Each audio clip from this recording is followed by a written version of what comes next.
E olha quem está entrando em trabalho de parto. Larissa.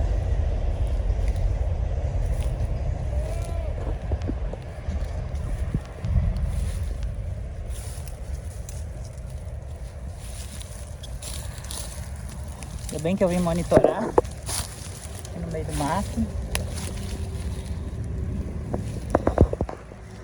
Eu sabia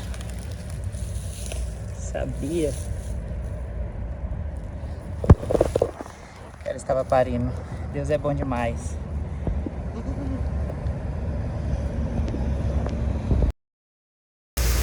Aí, ó, levantou porque ela tá sentindo muitas contrações, né?